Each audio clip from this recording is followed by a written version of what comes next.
Welcome to Origins and Outcomes. My name is Andrew Worcester. Today's book is a novella called This Is Pleasure by Mary Gaitskill. I became aware of this book through a couple of friends on Twitter putting a link to the New Yorker who published the book. And I haven't read anything from the New Yorker for a while. I have come a back and forth relationship with the kind of stories they publish from being a huge fan in my teenage years of Salinger and rereading all his books and his obsession with the New Yorker and how that was a landmark for the height of literariness at one point. And then when I started reading it, seeing the kind of stories that they published, I just couldn't get in between. So anyway, long story short, it's been probably a decade since I've really read anything from the New Yorker. So going into this story, I had no I had no idea who Mary Gaitskill was. I hadn't read a New Yorker story in a decade, so I was unfamiliar with what kind of story it would be.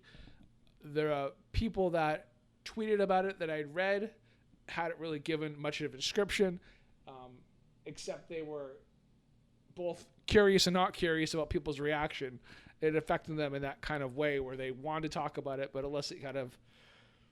they wanted to talk about it, but they didn't want to have someone invade the way they looked at it as well, which I thought it was compelled me in a way, and I had to kind of read it. And I sat down, and it wasn't very long. I read it on my iPad on the New Yorker website. I'm not sure if it was put in a proper publication in print. I'll have to kind of seek that out. That'd be interesting to kind of read it that way as well.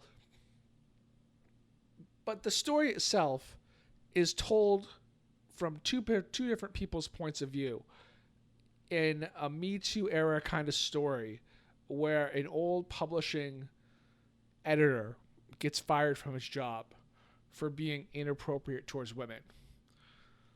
And it is done with care, it's done with intelligence, and it's done with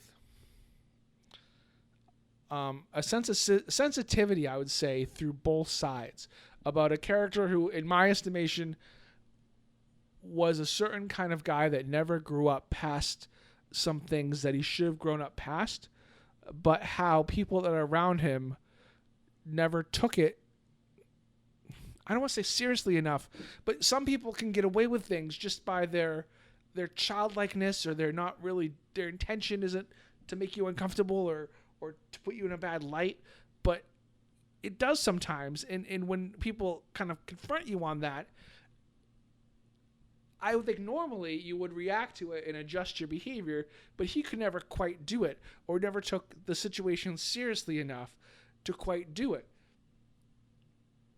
So it was told right as he was fired, basically, from his job, and it was talking about the fallout from that. And one person was from a girl's perspective, whether it's just a longtime friend, who I think my view of the story really came from her, as she's understanding why someone would say that about him, but still in her head she was conflicted because it was just who he was.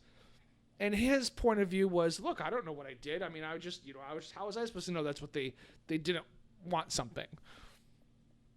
And it sounds so simple, but it's so complicated and it's so nuanced in the way she tells the story, and the way she breaks down the situations without going into any kind of gruesome detail. But it's in it's in not having the right things in place to teach people, different people, space, and have that kind of communication and that understanding what certain space people need. And it was very tricky. It was very, very tricky thing to read. The difference between theme, subject matter, and a topic. And this was definitely a story written on a topic.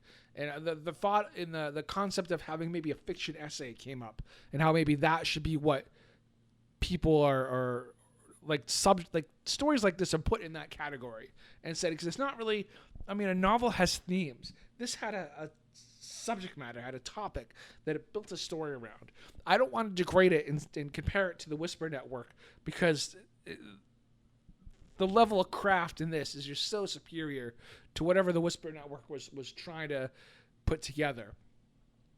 But the same, it was about similar, it was the same thing. It was about the Me Too era, just told in a totally better way, in a nuanced, intelligent way. But I also wonder, should a novella, should a story, should a novel just be written around a topic, which this was? And I'm not sure the answer for that, but the idea of a fiction essay came up, and I think that's something I want to kind of build out further and see if that's something that would make sense. So the book is This is Pleasure by Mary Gaitskill.